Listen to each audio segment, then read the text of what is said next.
All right. You got to hit that button that says got it, huh? Okay. So in this circulation beginning, right, the beginnings of circulation for your rib cage, you want to start with this layer of the feet touching, the knees opening and kind of in this basin positioning of the legs, kind of the inner thighs. We're working on lengthening and releasing in our hips and our inner thighs to start. So I have my blocks pretty low under my legs. You could position them at the mid height so they're kind of in that slot between the back of the thigh and the knee, kind of that crease. That's kind of a nice place to put a block.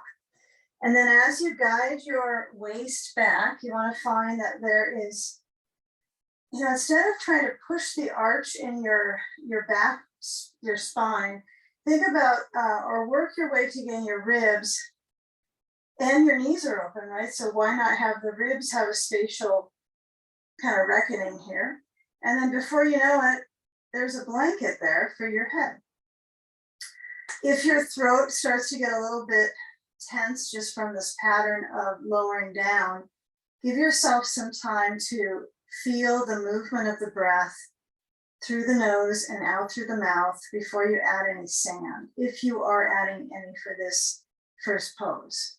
So the sand option would be upper abdomen. And as that sandbag is lying across you, you'll kind of get a feel of, there's this separation, right, of the sandbag. It does do a nice separation from that area to the abdomen, so that we want to work on strengthening our breathing muscles. And that's thus why we use the sand in this upper abdomen. So it isolates the movement of the diaphragm, but you know that it's working correctly if you feel your abdomen expand. Right? So if your belly's pulling in when you breathe in, you're working on kind of autopilot breathing, which we do often, right? Or we may have been trained in that somehow. Fight or flight, right? We pull in on the inhale. So you're doing the opposite. Inhale, belly relaxes. Get the hands to move back and reach to the belt. Take a very generous hold of the belt. Let that be substantially and wide. So you're going to hold to the belt and feel maybe the arms are all hovering. All parts of the arms are above the ground space. Maybe the belt touches down. So feeling the circulation demands into your arms. You can certainly slide your hands out far out as you can on your belt, like all the way to the ends. And that might be a nice positioning for you to feel your hands touch the floor with a light clutch on the belt. Your fingers kind of curl around it. And then encouraging that rib cage and the breath pattern to filter in through the nose. And then certainly you'll feel the movement of the sandbag on your breath. Receiving your breath for a count of 4. And relaxing on the out breath for a count of 5.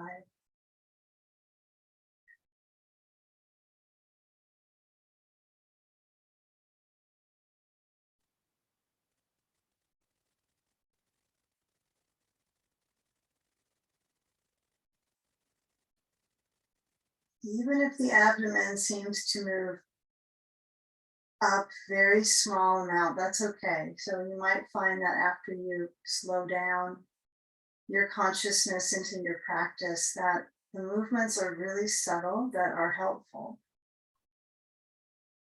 And it may make you a little tired or introverted past following directions, just kind of hanging back here. And take that as a sign to kind of chill out for the practice. There'll be plenty of intervening poses that will kind of sculpt into the areas that we're working, but just feeling where the spine is arching, where the ribs are, there's the slats of the rib cage, right? Each of the ribs has this weight on it for some of us, or even if it's sandbag free, you'll feel the dimension of the ribs emphasized versus if you were standing, you wouldn't really feel your rib cage like this. Okay, let go of the tension of holding something here. Let go of the belt, and then as your arms might be using this bolster to serve your openness of the heart and the chest, let that be helpful for you only, right? Just you alone, not necessarily it's going to affect or do something to change others, right? But working on how does that feel for yourself? If it's feeling difficult for your back, then you have the freedom to slide your feet apart and your knees to point up.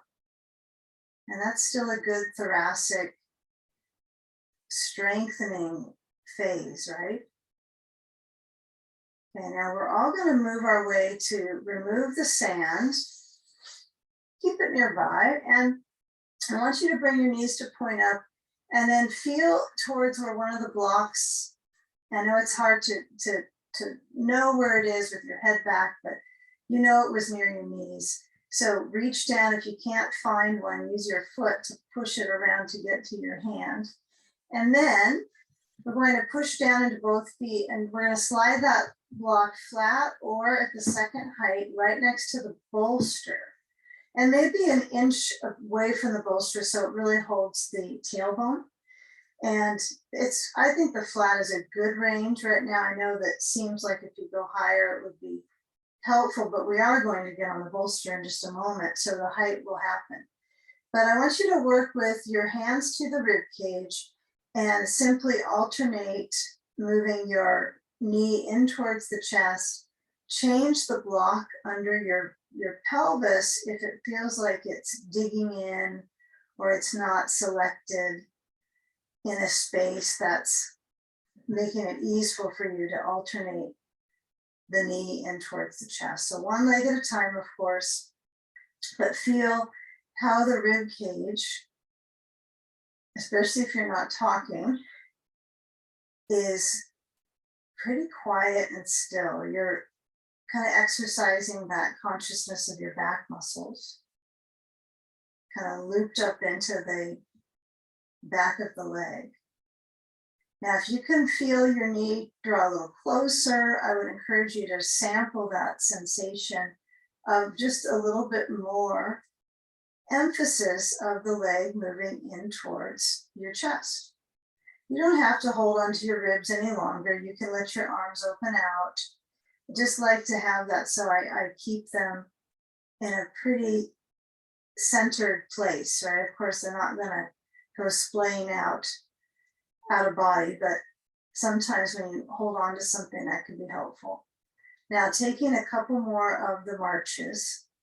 So feel if you get kind of relaxed about efforting and trying, you might find that if you're not asked to bring your knee close in, you just don't.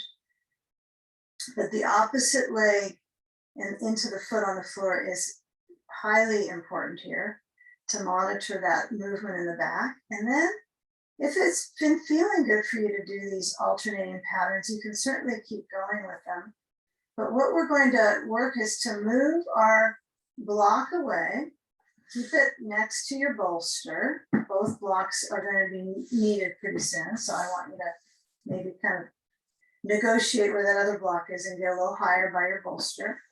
And then we're going to take our bolster and use both feet a little bit. Well, I guess you need both of them for this one. Pushing down to that bridge pose, what I want you to do is slide the bolster down to the pelvis, and then, important, you're going to get your blanket that's on the top. You're going to unroll that and then get the blanket stacked. So you're going to push that down so it's right next to your bolster. It's right there. So there's no in between. You don't need to get up, but you might. I want to make sure that you know that this is still there. My belt is stuck, but you want to have the blanket stacked right next to the bolster. So there's no separation of these two. This way it becomes a little bit more core work, right? When you get your legs up. So my pelvis is on, okay? There's no spacing between. And you know how you like to have the hips pretty low in the bolster for when you have legs up, if you don't have your blankets under your spine. So you want to feel like you've got a lot of length. So if you're tall, you really want to master that your hips are far down, so if you reach down to where your top of your legs fold to the buttocks, that is at the edge, okay? So bring a knee in towards the chest at a time, and then get a sandbag, go right for it, and then place the sand across the ribs to open up the sand. There's more than one sand in there, I think, all the particles. And then as you bring your knees in, how do you kind of hurl this up, right? Get a feeling of, you can do it, and you're gonna push the sand up and then scoop the knees in, and likely you really do need your blankets pretty flat, right? You don't wanna have your head tilted up on it, the blanket rolled up. So when you push up, recognize that this blanket interruption could make this more challenging. So some of you might just notice it's a pretty good workout to get there, and that's plenty. But we don't want to bulk up the blanket any higher. That's not going to advance us. We want it so the blanket stack is a titch lower than the bolster. So you have that drop off for your balance in your stomach. Now the legs might be easily apart at the knees when you have more height under your back. That could be something that's happening for you. You can't really get under your rear right now and move things out to the sides. That's kind of tricky, but visualize that the seated space is separating. It's not trying to glom together, flexing through the feet, but also the leg energy all the way up the back, and feel kind of the side connective tissue of your leg, kind of the outside of the knees. And you don't need to be tickling them or anything, but you can feel the muscles in the sides. You can kind of feel the connection of muscle to tendon, and how there might be an ability for you to kind of straighten it out, and then send your arms open. No belt required here, unless you like to add a belt to your arm hold. And rest your eyes and come into the pose, right? Viparita Karani, reverse action. That's all it means. So when the feet are lifted, they might loosen up on their flex. So if that's intolerable for your calf muscle, then of course be above all kind to yourself if it doesn't maneuver that way. But let's try to sense the straightness of the legs, reversing the effects of gravity on the organs. Try to make a statement with the legs in that verticality.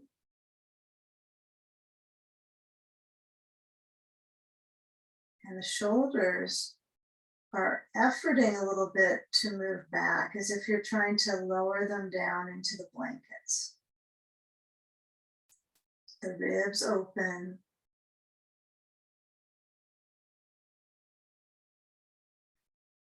Relax the eyes. Okay, give a few more moments here. If the legs positioning is feeling overwhelming in your calves, you could opt without the sand. You could let it go and use maybe a belt under your feet. So that gives you some support to keep the feet up versus floundering.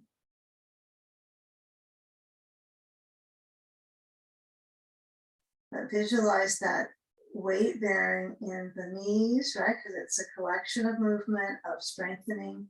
Since the legs are not bending very much, they're not overly bending position, but you have a crease at the hips. So just structurally, it's a nice line of energy, just like you work with when you're standing on your feet. It's similar, right? As far as the weight that you put into them. Well, I mean, you put more than 10 pounds into your standing body, I know, into your feet, but this might be a nice discipline just to orient getting the structure spot on. Okay, do a little leg press to get out. So you're going to bend. We are going to go into brain float. So I want you to see if you have plenty of experiences with coordination, but we change up the routine often so that your muscle memory really has to kind of activate in a different way. So when you bend through your knees, you can go really slow, like I do sometimes, and feel where that knee fold, it starts to sense that the whole leg package here is pressing in towards your waist. So if you have some things digesting or issues in that area, it could really come up right here. And use your breath to focus on movement in the digestive tract. Self-massage by breath and body parts touching. The oldest medicine in the book here. And then as I reach up to the sand, I'm going to lower the left leg. I can't keep that sandbag in my right foot. I haven't really tried to do something like that before. Okay, so the sand is on the top of the left thigh and the right leg is lifting, hoping for help, I'm sure. And so get a belt under it and you got a loop. Okay, if you have your loop long enough, mine is a little longer than as wide as it would touch to my head. That's probably a little too long, but for all of us to work with this, there's a lot underneath your back and your pelvis. So your left leg might be somewhat altered in its experience of being grounded. So if you're having some issue with the left knee, you can do one pattern is to bend the knee, right? And then you kind of surrender the support to your foot. It's nice to have your foot kind of just down, relaxed though. So you could let your leg move a little bit out to the left side. If you really pull it into the midline, it's almost obvious it will turn out. It'll just really go out and the whole hip will direct outwards, which necessarily tightens the right side of the back, right? If my left hip turns out. So what I want you to focus on then, before you get too critical about your left leg, is to get your belt behind your head and you go to the occiput, so you're centered the back of your head. Let's let it be random because some of us will feel the shelf at the back of our head and think that's it. But I don't have my belt right on the shelf. I have it a little higher because it feels better for my neck. And some of you might have your belt a little bit lower. Just please don't have the belt underneath your neck so your head is tilted back. I don't even want to show that, but if you have your belt all the way down at the base of the neck in front of the throat, not a good idea. So keep it at your brain, right? Brain, skull supporting, nothing on your neck. Now, when you have your head, your leg lifted, your head, you're going to motion out your arms. The left leg might be stirred up a bit, just trying to find grounding. If you're ultra concerned about it, do not like how this feels on the left leg, bend it. Just bend it. Perfectly fine. You'll still get some benefits here. You definitely will. You might even feel better about it because it doesn't hurt. Okay. But if you register discomfort or to the point of pain, yanking on the back of the knee, that type of thing, then it's going to be better off for you to either remove the sand or take it a little higher on the hip, which could also be easier for your knee, or bending through the leg. Okay, let's come into brain float now. So we've all kind of found our way with belt, with the surface of the props underneath us, the hamstring on that right leg, and then tempt yourself to maybe hold the back of your head so your belt doesn't slide off, and then let your head lie back. I know that is a hamstring jolter, isn't it? You can always make your belt looser. Yeah, let's come into this for about another minute and a half on this right leg. about 25 breaths.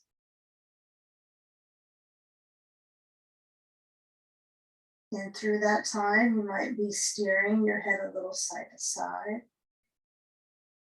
You might notice your heart rate is quite affected by trying to make it perfect, the pose. So relaxing back.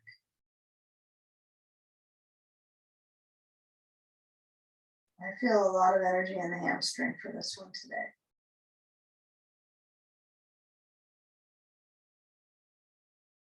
Okay, now if any of the time here, all this blanket stuff underneath your back just feels too much for your stomach muscles to work with, then get rid of them and have just one that would be under your head. This does require a little bit more stomach strength, and it might be this little issue you're not quite sure how to fix right now. Like something feels odd, but it's that you have 2 blankets under your lower back. Okay. Now, the foot on the top probably isn't specifically flexing. It's just using the belt to inspire the back of the leg, right? It's like a pointer stick at it, a pointer belt.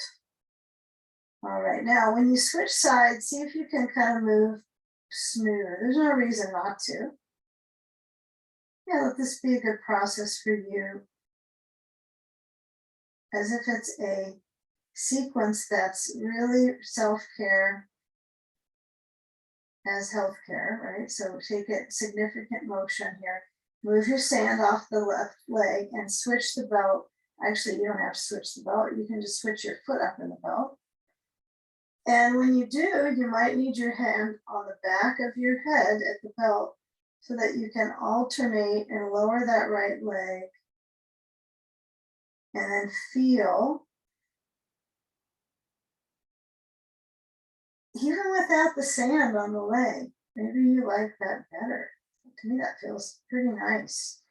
So when I add the sand straight down from the top of the thigh, don't emphasize if it's near the knee or not. It just is randomly on there. And, get a feel. Does the sand make it a little too challenging, or is it okay? You might even be able to feel your breath through the whole rib space, through the sides into the back, because you have the blanket under, right? So you might be able to feel a nice spread of the breath. And then it has that shape of movement that's completely around your rib cage. You can visualize the rib cage as well. And in between, like stuck right in the center, right? There's your spine, all the organs, tucked inside. What a good protector it is. So as you inhale, using the strength you have with your breath force, and expand. And if the belly flows up, right, we know the diaphragm is operating naturally.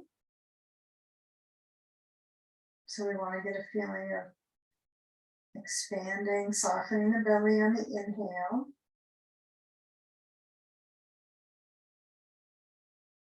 The exhale sometimes feels like it has more to do, right? There's kind of an empty moment at the end. So do the best you can with that movement pattern of the breath. Internalize.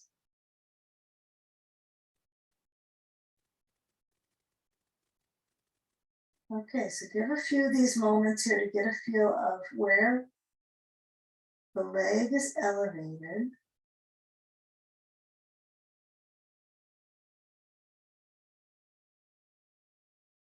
And the neck is stretching.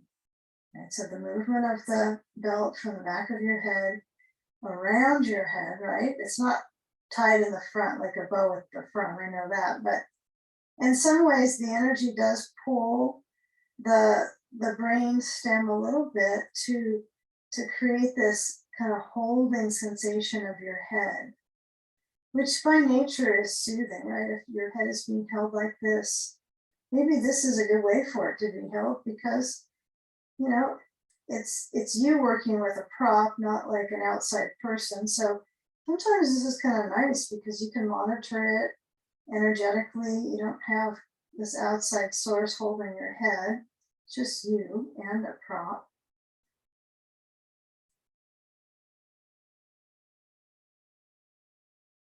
Not as much emotion. All right, so bend through that top leg. All right, now we bring our hands to the belt and we let our hands help slide it off the back of the head down to the blanket. Okay, is the blanket high enough? It might be just fine for many of us, but if it feels like, oh, I need more, I'm feeling vulnerable, then you tuck the blanket up. But if you're okay with it this far back, open the chest, the ribs, take the sand off, bring your right foot up into the belt, push the feet out wide into a wide stance with the legs. Let the knees soften. So instead of them trying to turn in, you want to relax them as if they're rotating a tiny bit out. So the outer leg, I have to kind of shift my body a little bit back on the blanket so I feel more comfortable in my ribs. So be sure to fuss around enough. fuss asana. Okay, so the feet, when their movement is out, is not necessarily what you feel it in, it's probably the leg. If you have some intermittent knee sensations in general, this could spark some of that, maybe. You might feel some dullness, some kind of shedding, right, draining. So as long as it's not a sharp pain by any means, then you might remain with that sensation around the knees. Some of us, it might be some dullness in the hips. So let's get right into the hip layers. Bend the knees, reach up for the belt.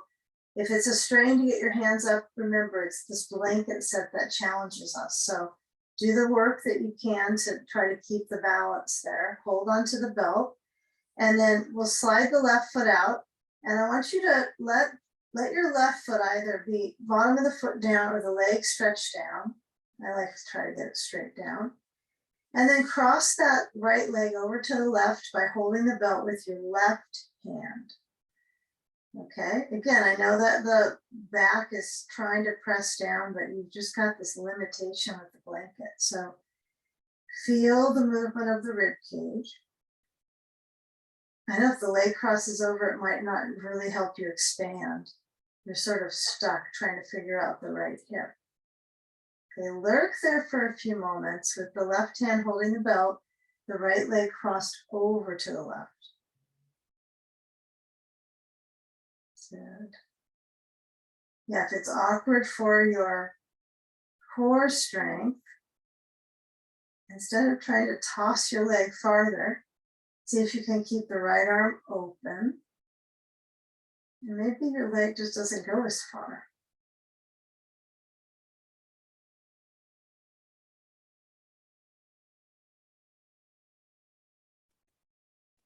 Okay, now as you bend the right knee towards the rib cage, towards your face a little bit, bring the right foot up, straight up, vertical from the hip joint. Take the left foot up into the belt and just be very simple-minded here as the right leg lowers down and you reach up with the right hand to hold the belt, cross it over, give the job over to the right hand now, let the left arm flow open. Good, and then feel where that left leg reaches out of the hip. Maybe it reaches out of the back, like the posterior spine area. So kind of sense if your lower leg you don't like how it's positioned, you could bend it a little bit, even with the foot on the ground on the side of the foot. Kind of play with the orientation of pulse through your hip. Yeah, so with that leg motion to the right side, feel the breath. It's challenging when we're upside down to take that long inhalation. Exhales are real easy when you're in the inverted position.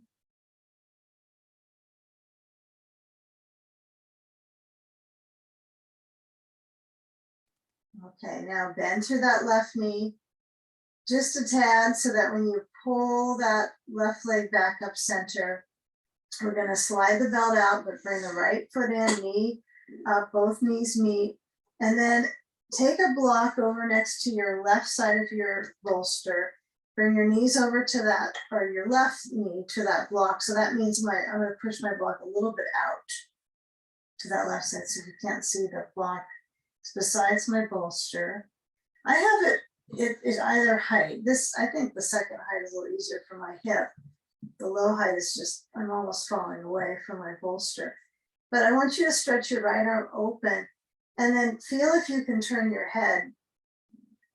Take a few moments with it. I want you to feel where the legs are gliding across so that the right ribs through the thickness of the waist and the hip, it's like you have this thick rib waist band into your hip grounding, right? So there's a lot of rooting going on here.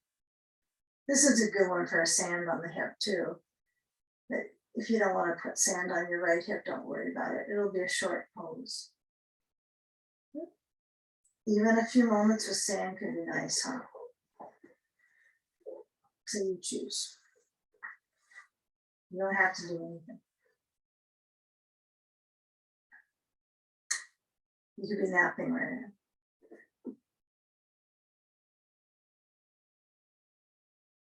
Okay, so feel that isolation now into that right side.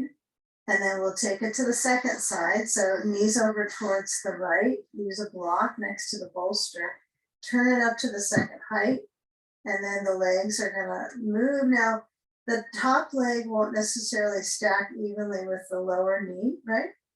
There's occasionally someone that seems to be able to maneuver that, but if you do that, what you're doing is you're probably getting your left shoulder off of the blanket.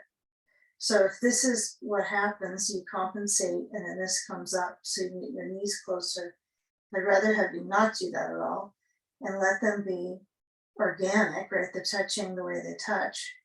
And it's just a lot better, it's more efficient for your breathing muscles. So feel how the ribs motion down to the hip and then let that left side, you can add sand to the left upper outer hip. You can go without it. You can put your right hand onto the hook to the knee, just above the knee on the outside of the leg. Kind of massage those tissues. The bands that are just above the outside of the knee. Those can be kind of gritty, huh? Ropey. Feel like ropes. My knee ropes. Okay, if your head is centered, you can turn it to the left, but if you've got this blanket this way, it might feel more natural for you to have it just straight back.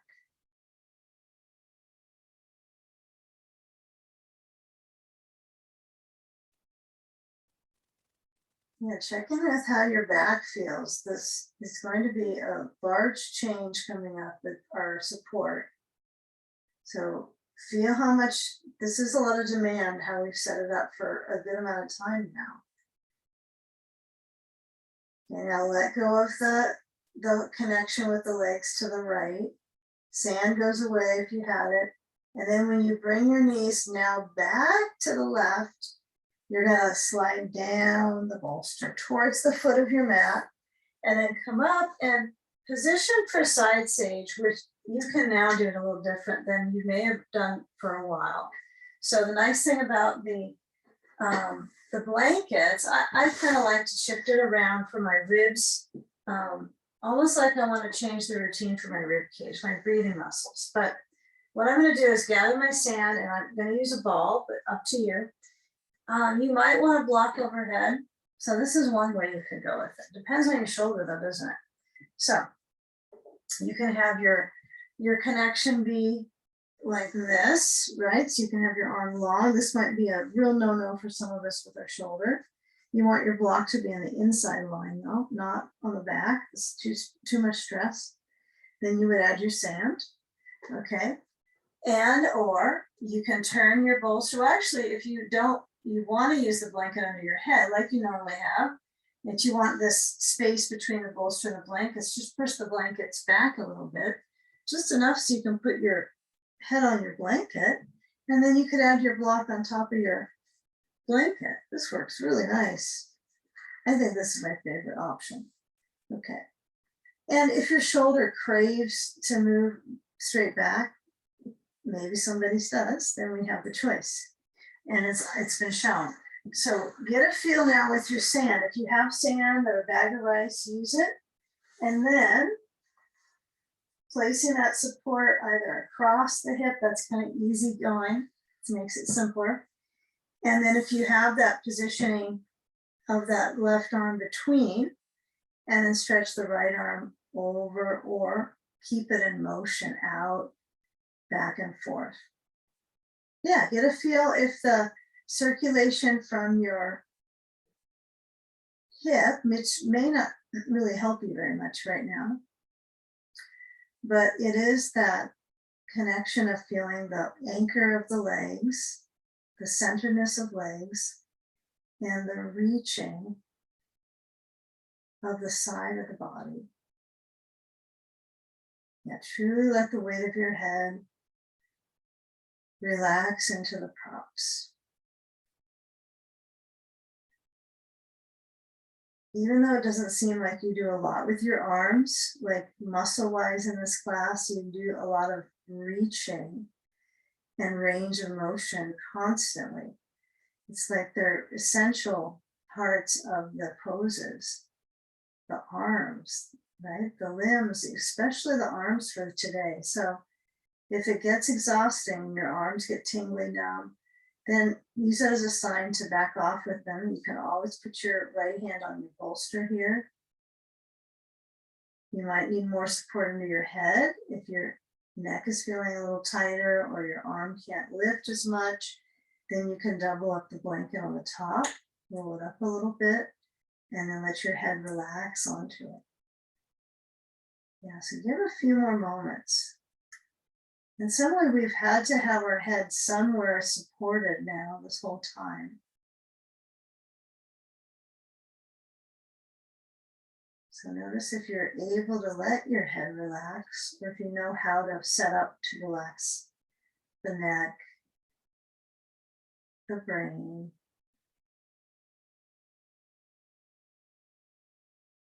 They're pretty close.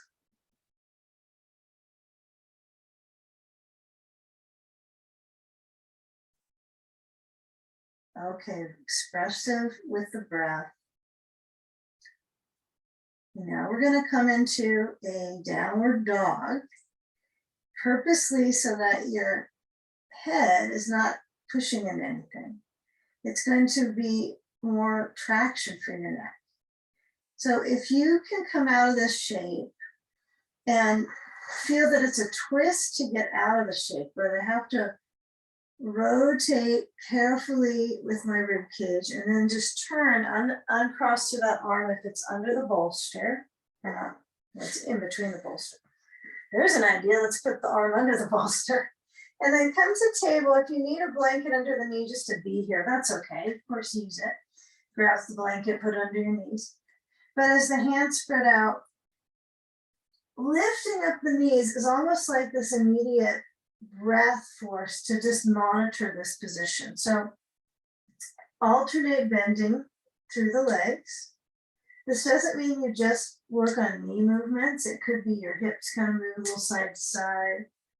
See if there's anything that can distract you with movement that might take away the efforting this pose kind of implies, is hold all your body weight up, right?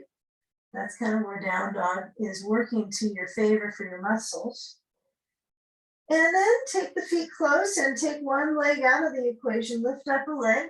Either leg you can lift up and get a feel for turning that thigh a little bit out and then turning the thigh in. That would be kind of like fire hydrant pose, or, you know, three-legged dog. I guess those go together, huh? But get a feel of that lift of the back leg, and then switch sides. Other leg goes up. Whichever leg wasn't down before, you gotta switch them. So get a feel for the calf, for the circulation in the ribs.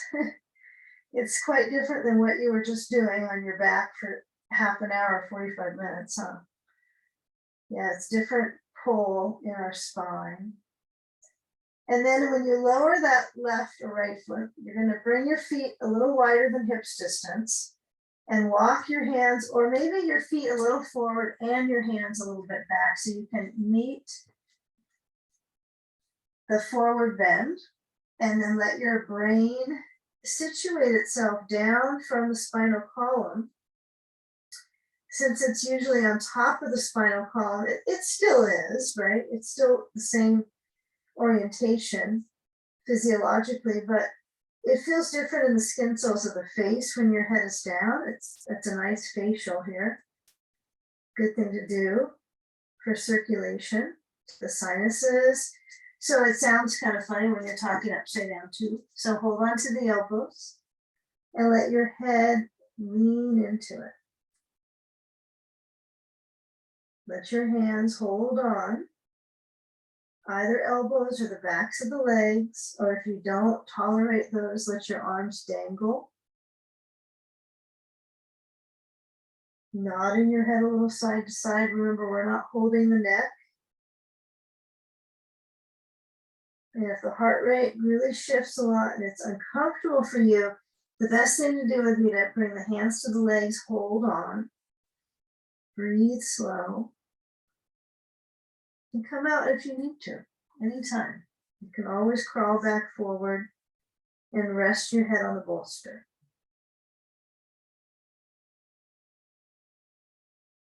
Okay, now feel if the back has this kind of openness, the back of the rib cage kind of span out and widen.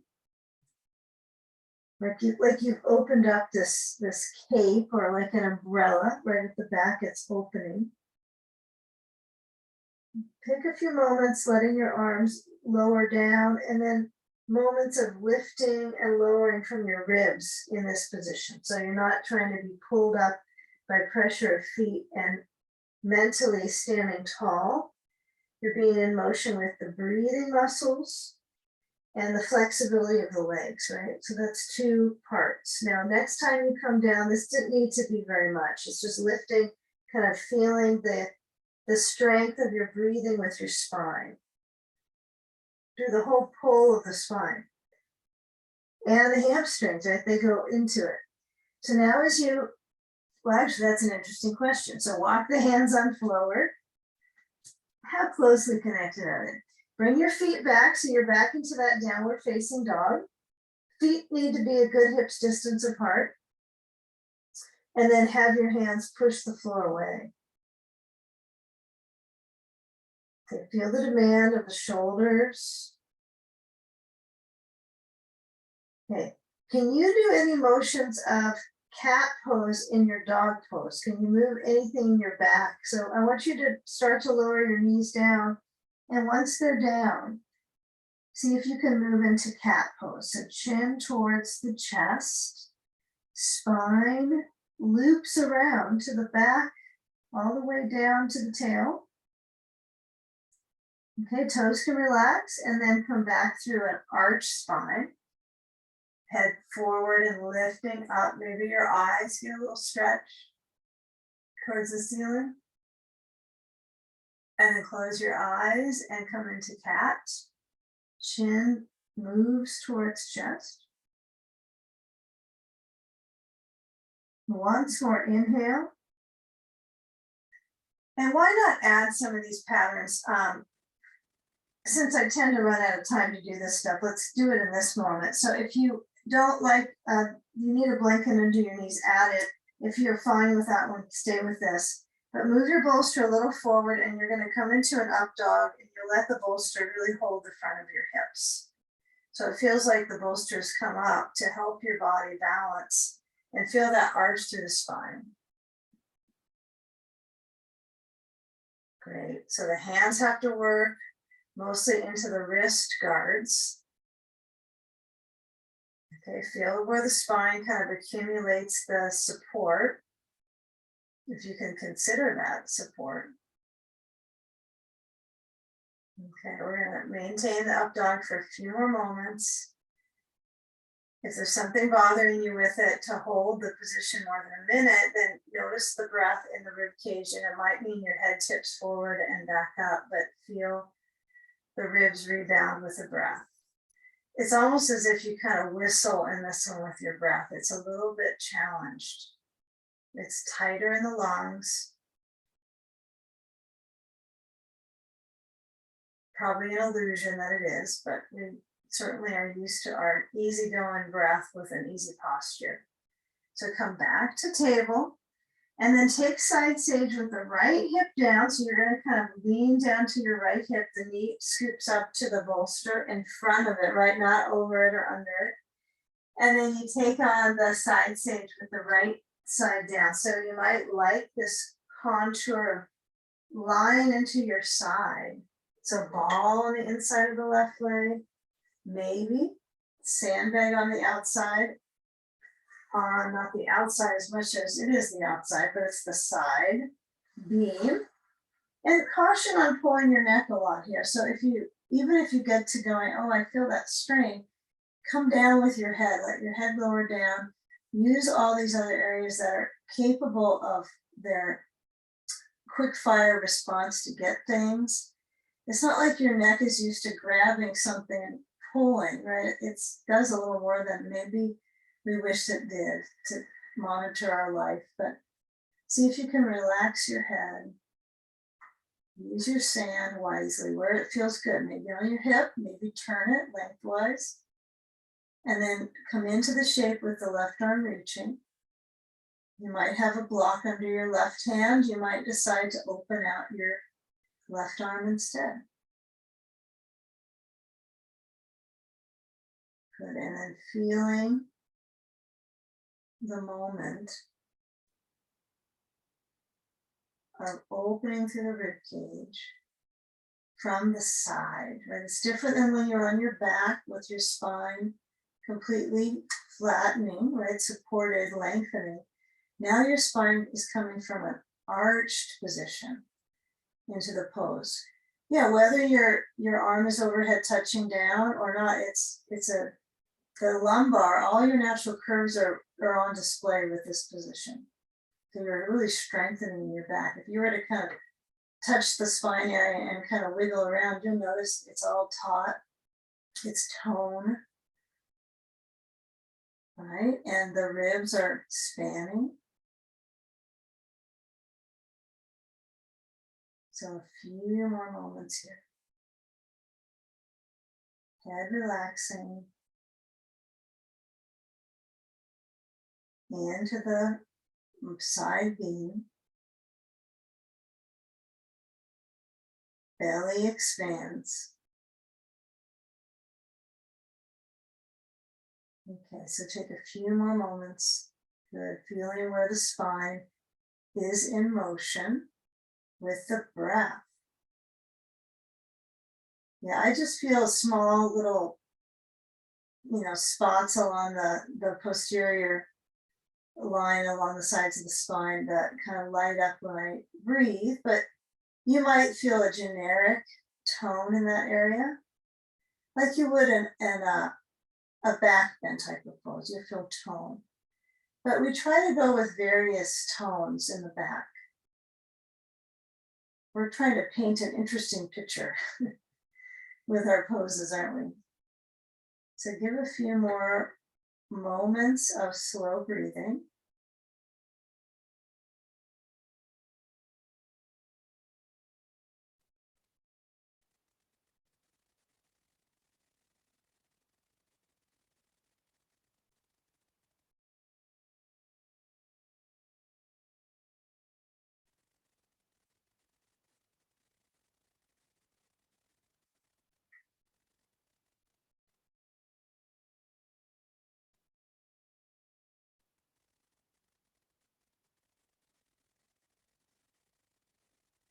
Okay, now with that left arm either flowing open or resting on something, you're going to start to hinge at the shoulder area. So you've got to bend through that left elbow and then use that to remove the sand. We're going to be kind of maintaining. I like to link sides together even when we come up to sitting. So you want to get a feel for this left side beam. And then when you curl in towards a ball with the left knee moving towards the right knee here, roll in towards the right side, and then coming up to sitting, to a simple move of moving your bolster towards the front, and then slide your blankies in so that you've got a couple. I think we should use two because that's just so generous for our hips. So sit on top of the blanket stack, turn it so you're not on the little ledge on the very small piece. And then we'll take a right knee to bending. If you need something under the knee, like a block or a ball, use that. The ball might be too low, actually. Huh. We never kind of know, do we, when we get into some of these. Every day a little different. Okay. So now I've got my block set under my right bent leg. So it's wedged on the second setting, and it's kind of tucked into the crevasse there. So it's a nice hold. So get a bolster. So I'm just going to leave mine on my foot for a moment and find my sand. And then place that sand on the upper right. So it's really that inner thigh pool. You know, that flesh is generally deemed important, right, for lymph work, the adductor or the meridians in that area. There's just a lot of intermittent flow there. And it's also usually softer tissue, right? So I find that always interesting with lymph work. So when we have the bolster tipped up, let's see, my block is too high. Got too thoughtful for my knee there. So lean forward. You want to be able to lean. So if, let's say your right knee is perked up so high, then you're going to have a little more of a hurdle to get over. But you know, maybe it protects your knee and it hurts your knee to be too low. So then you're just simply going to have to work away from this rounded back. This is like a big X. No, we're not here. We're trying to lift up out. So the discs, right, have to move forward. Right, intervertebral, right, we're working on the range of the waist lengthening. The belly is soft. And then we have our hands on the bolster and we're tipping forward. Right, it's a bolster tipping, I guess. Yeah, you might find this is too soft of an approach, right? Like maybe you want to go further into it. Yep, your hands could be reaching.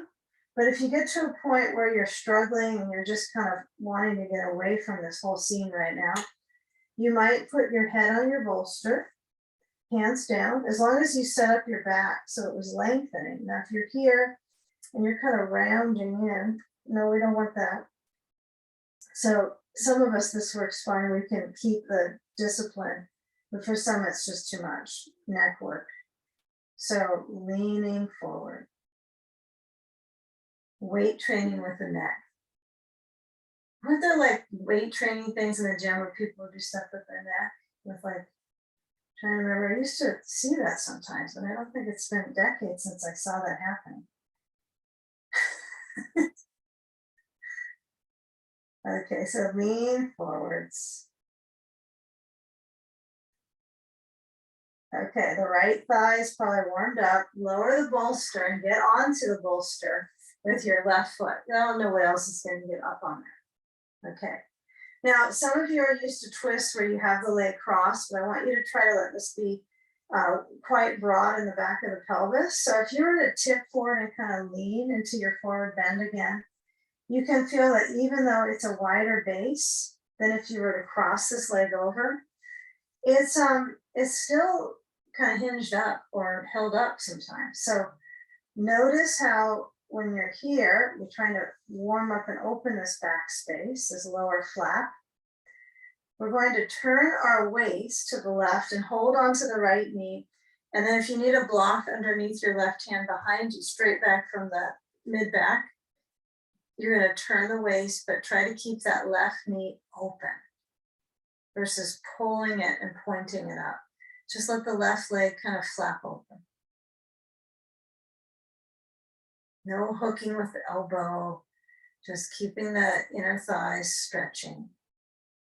You might even not notice it's an inner thigh workout until you kind of contemplate it for a few moments. Good. Feel the abdomen soften at the very base, and then feel where you make the twist happen. So can you spend the last moment with this particular rotation? Inhaling. I hope you're inhaling. And then exhaling. It only helps. That's probably going to be the new line. Exhaling, it only helps.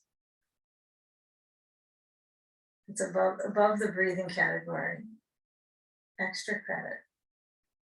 Okay, if the neck is in a quandary, I want you to find the focus here for that spine to neck. So we'll turn forward, but remove the left hand from behind you, touching down, and then cross that left arm, intertwine the arms so the right hand comes up, and you hook the elbows, intertwine the arms so it looks like an arm twist from the elbows up to the hands, and then lift the elbows upwards. Okay, if one side of the back likely feels a little different in the lift up of the elbows, you might lower the elbows down a lot, like a whole lot, and feel them kind of squeeze your chest. Inhale, feel the back, and then exhale, lift up. So you feel like you lift up and then it kind of drops down towards the kidneys, right, to balance up from the kidneys with your spine up. Okay, remove the twist of the arms, let your arms flow, shoulders roll, just alternate. They're going the same rolling pattern, right? Both shoulders. That's kind of interesting, like the shoulders can do this kind of motion, but hips, you know, it's like two legs, so they don't really quite do this kind of pattern, do they? Well, we'll see in bridge pose if they do.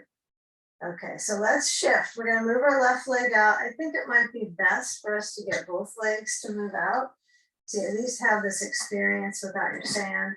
The feet are out into that V shape. Now, get a feeling if you can work on sitting upright without anything to really hold on to. Interlace your fingers and then turn the palms inside out. So you flow the arms up. The arm flesh lifts, the hips are pretty grounded. The legs might need to get closer towards the edge of the mat so you don't have a tug of war with your spine muscles, right? Just trying to keep your body up. It's where it's at. And then bring your arms open, back, hands are back. And change that leg crossing. So bring the left foot towards the right inner thigh. Add a block if you like under the left knee, or a ball. Ball might be really nice for this one. And then sand. And since we've had this movement with the arms already emphasized, I want you to get a feel here when you're reaching forward with your rib cage. Don't get too busy on it. I gotta get my bolster up, and this is the pose. Feel how the back muscles are in motion, forward tilt. Right, there's a reservation in the shoulders not to roll. And then slide the right foot in to the bolster, take that position. And now if you can put your hands on maybe some of us, the floor behind us is better than the blanket because we're longer arms, or just taller. So I've got to keep remembering we all have these different, ranges in each area. So when you lean forward here, you might want to have your hands to the floor behind you, or maybe to the floor in front of you, or the bolster. But kind of warm up into that right inner thigh. Okay, and then when you come up with the arms, we're going to lift up and bring the arms open. So just at the shoulder height, no higher, maybe a tiny bit lower. And then see if you can let that breath help you find that rotation to the right. Left hand to the right knee, right hand maybe on a block or the floor behind you. And open the chest. Be careful if you tend to pull the lever of the right knee so that you can get further. It feels good to crank it around and to use your stomach muscles and your waist muscles. It feels kind of nice to use all those abdominal muscle layers. Just, it's nice to strengthen them, I think. So when you get this turn, really process your breathing skills. And as you exhale, feel how the body rotates. Maybe it doesn't really. You're using struggle with the arm to get the appearance that you're turning. So visualize from the very inner line that you're able to twist to the right. Okay, right arm lifts up behind you, crosses over the front left arm, hook the elbows, intertwine, lift the elbows up. Good, so keep it simple. Process that movement in the breath, back body, or the back breath body. Yeah, if you like to kind of round the back and just feel the sphere of breath in the back. It's kind of easier for me to feel my breath in the back when I do that, but my work really is in pressing down through my sitting bones and then flowing up so I'm sitting tall. Right, that's kind of the challenge, isn't it? Just to find that spine line.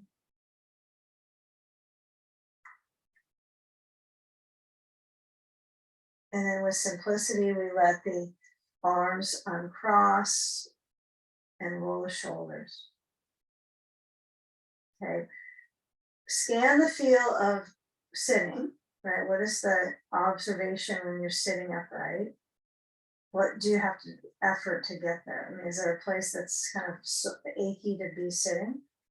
Or it's achy when it's set. So when you come off of this layer of movement, what I want us to work with is we're going to take our bolster across the front of the mat, so horizontal or at the foot of the mat. And when you unwind, if you need to do a little bit of a leg tantrum or do a jog around your room before you get on your back, that's fine. But let's take it so that we have our one blanket. This time will be the first time where we have the blanket just like this, horizontal behind us, not straight back. And then we're going to use our belt and we're going to use our block. So I want you to get a belt. If it's already buckled, just scoop it up with your feet and then put it or buckle it up around your legs. So it's just above your knees. That's pretty important that it's not too high up on the leg. Although it's easy to get it up this high because it's more challenging to reach this low when you're on your back. But we'll monitor this. So you got your tail. Got a couple tails, belt tail. Scoot a little forward so that you're close to the bolster. And then we'll lower down and we'll put our feet on top. Now, if you got on the back and then you lowered your head down and it felt like it's so-so, you're not sure if you like it or not, you might loosen up the belt. You'll probably like it more. You want the knees. So that if you were to look in your peripheral vision, they kind of look like they point a little bit out more than in. Okay, so if my knees were pushing in, I had the belt so tight, it would likely be tighter on my hips. So kind of feel that you resist, you push out a little bit, and then you might wag your tail, do a little bit of wagging of your tail on the ground, make a little imprint swish. And then first off, we'll just lift up the hips and the arms back overhead. If you don't like the blanket under your head, remove it. You can slide it back so when you lift your arms back, they touch the blanket, right? So you can choose that option. Personal choice. Good. So alternate. There's no waiting for the instruction here. You just take your time to massage through the back, lifting the hips, moving the arms in kind of this hovering effect behind you. But feel when you lower down this next time, the imprint of your vertebrae, like you're trying to make some imprints into the mat. Now that would be frightening if you got up off of your mat at the end and saw these imprints in your spine, huh? Okay, now you'll take a block. You'll take two, one of them might be overhead. Okay, And put the blocks at their low to their second height. Do not force yourself to go up to the second height unless you've been practicing this way for a while. You can always have your blocks low or stack them like this. So if I have them stacked like this, like I have the two stacked, I'll probably do it so it's across horizontal under my back. You know, so if you have them both like this pattern, you want to have as much of the back space supported. Okay. So I think you've got to fuss around on this one to feel like, you know, your personal support today. It might not be the same as yesterday either, or last week. So when I have my hips lifted there, it's so-so. If I have two blocks, it's too much for me stacked up. Not always, it depends on what time of the day and all that. So you might like them low. Maybe it's the low day. Okay, loading in here. So I've got my hips up. Maybe in a few moments I take the blocks higher. But what I want you to work with to help with that block height and feeling proportionally supported is that your chest is opening. Your ribs are open, your stomach area is stretching. So if this frontal area doesn't do that work, then it will be difficult for you to advance and get higher. So this is what needs to be open, not your back to be able to tolerate more pain or compression. So think about the intervertebral discs, or don't think about them, but you're wanting to do chest openers to help that out with degenerative disc stuff. So we're trying to work on gentle chest openers, gentle back bends. Push out into the belt. Let your arms rest beside you, and then you can make a call if you want to put your blocks up higher. Position them so they're under your pelvis, not under your mid-spine. They're low on the back. And then feel if you're comfortable with this opening. Relax the buttocks. No need to squeeze into the glutes here. Unless you decide to go higher, then you might contract your glutes to get the momentum up the back of the body into the spine. And let's spend a few moments simply curious about the line of energy through the neck, back of the brain. If you like to stretch your legs down, straight down, and you still have the belt, you use the belt for first alignment pattern, right? So you're held in support. And let the shoulders again try to stay down. Few moments. Remember, it's about the back lifting to open the front.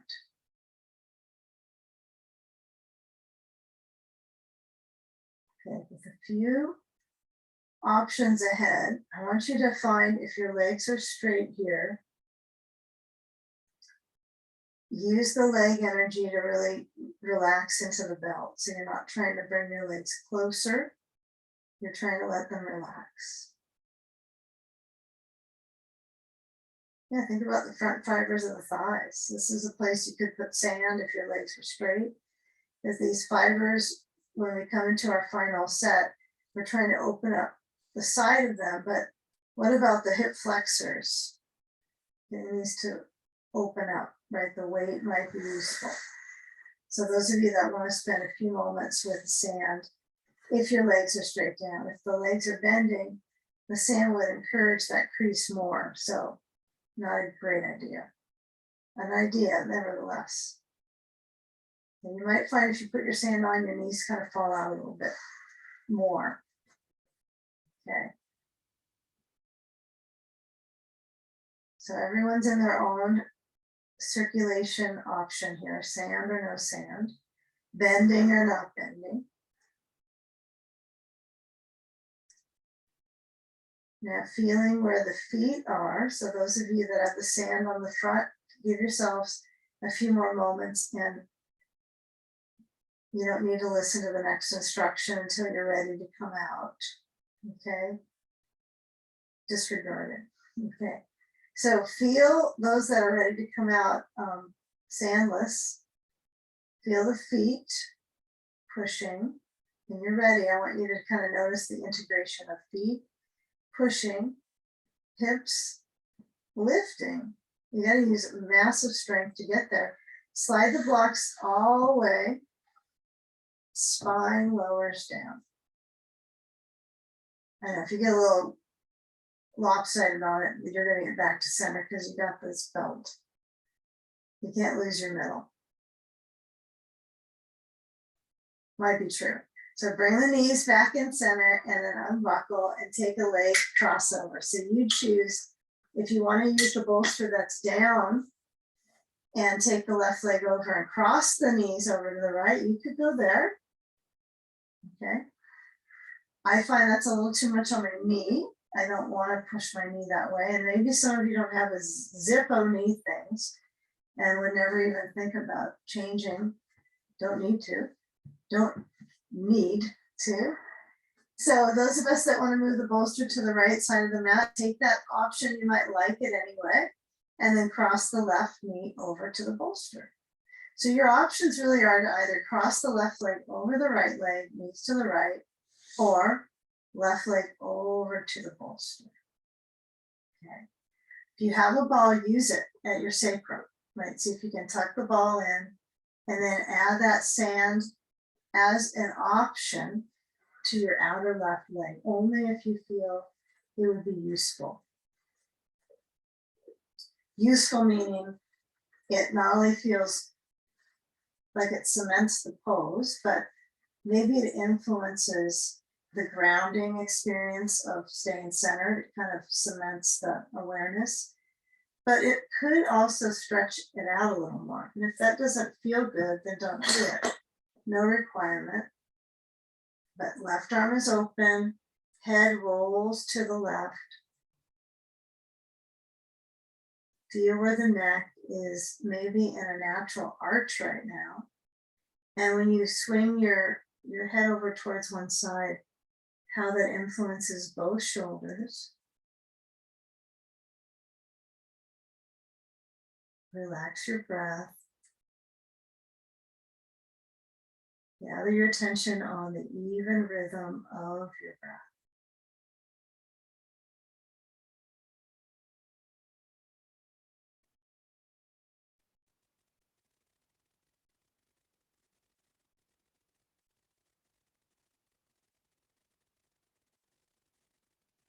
Good.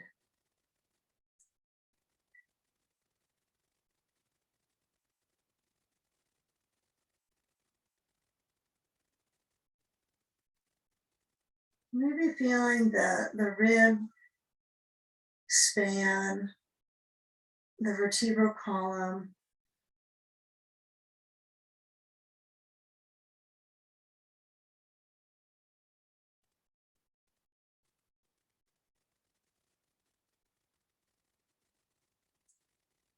I mean, you have sets of ribs, which really amount to nearly the same number as the vertebrae.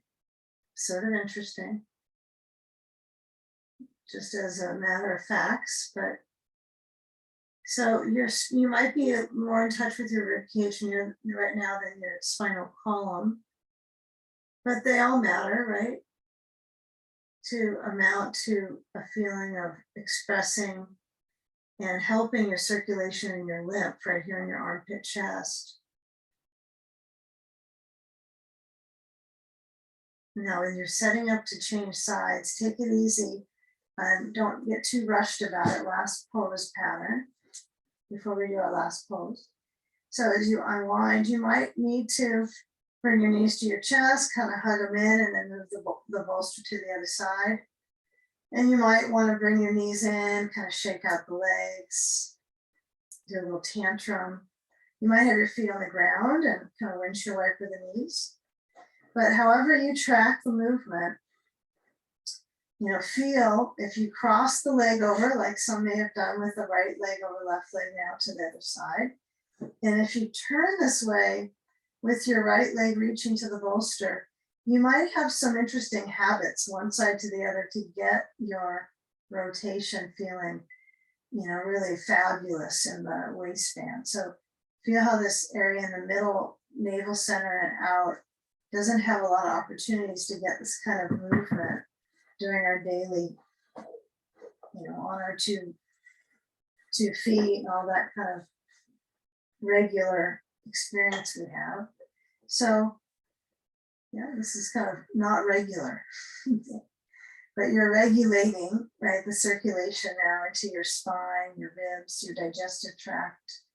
So feeling when all of that tries to work, you want to just be pretty mellow, right? You just want to let the brain set get to be comfortable enough, which matters how you set up your body, so you're able to capture that mellowness.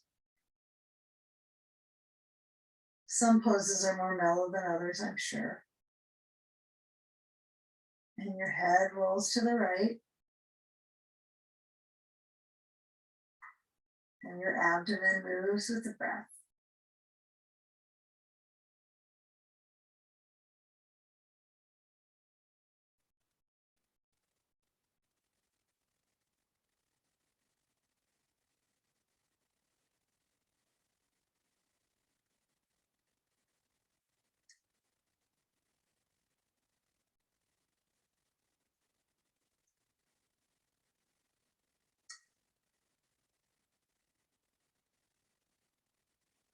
Now study the interrelationship of the core beam, right? The ribs, and maybe the front area of the torso more than the back for this moment, and noticing if there's pressure in the front of the body or if it feels pretty comfortable with the shape.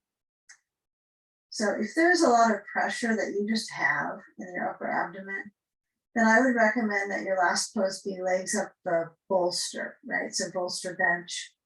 And if you don't feel like this is, particularly overwhelmed with some of the patterns, you can process a tiny bit more.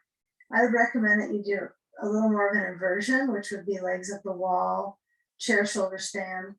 So if you have a wall space nearby, your last pose will be with your legs up the wall. It's a good last pose in general, isn't it? If you got the last pose, that would be a good one. So give a few moments before you get too excited about the end here. And notice, does the abdomen feel like it can move with the breath? If it doesn't, you don't really have any business getting your legs up, because it'll be a little bit more work. If your digestive tract is a little bit in a challenge, I would try for the legs up the wall. So as you move your ball and your sand, if you have any, you want to find how would you get there that would be so calming for you. Maybe you hug the legs and scoop up to sit up. Maybe you roll to the side. Okay, so the bolster bench is having two blocks that are underneath the bolster, right? So if you're not sure, it'd be in front of me, right? And I have my little bolster bench, okay, under my feet in front. Those are going to do legs up. We're going to take a bolster to a wall, right up to the wall. It is taught sometimes the bolster distance away from the wall so your tush can fit in here.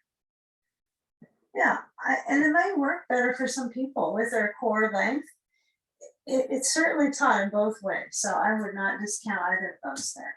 So you choose bolster bench, legs up on the bolster, 2 blocks under, or take your sandbag and go to a wall spot. And maybe that's the corner of your room. Maybe you don't want to. Put your legs up on a couch. And then bring your hips close to the space you're lifting your legs up. That's the key, is wherever your wall is, the bed, whatever you're going to put your seat towards. Now I'm having purposely a little space between. Just going to kind of see how that goes. I know that we're generally trying to get right up to the wall. It seems to be everybody's goal in life with this pose.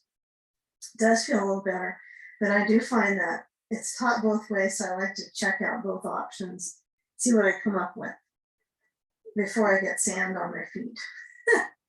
So take the moments here before you decide on, are you getting closer, are you getting farther away? You can move your bolster away from the wall and see how you fit between the bolster and the wall.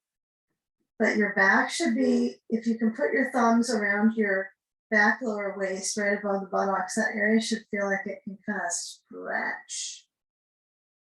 Right, so you want to almost push down your hands to the rim of the hips. And the belly should be soft. Yep. All right, so get a sandbag, sand up the top of your situation here, all the way up. We've already done one legs up today, so this is nice. You're gonna get the full deal for this holiday week here, huh? Circulation is key. Scan the arms back. If your legs are on a bolster, same thing with the arms, move them back. The benefit to your bolster bench is you can put sand easily on your ribs.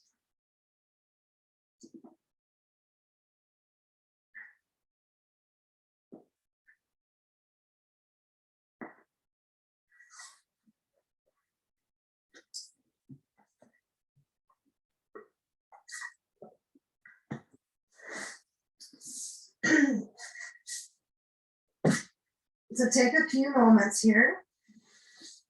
Feel where the hips are grounded.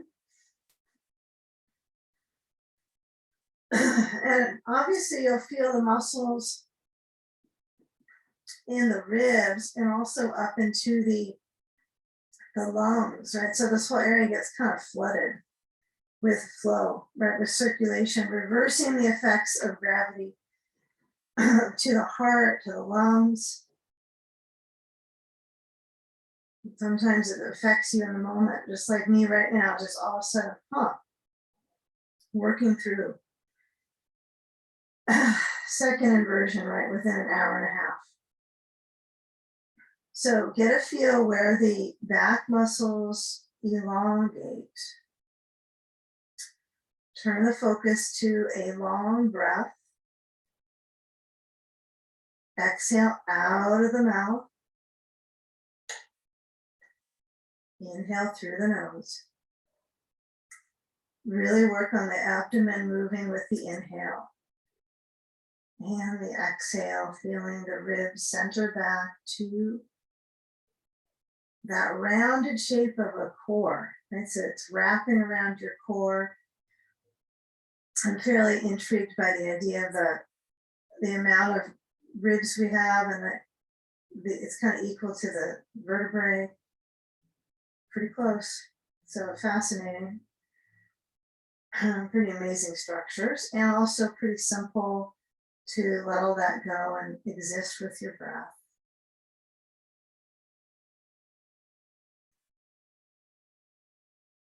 And feeling that this inner balance is affecting your connection into your life, receiving wellness.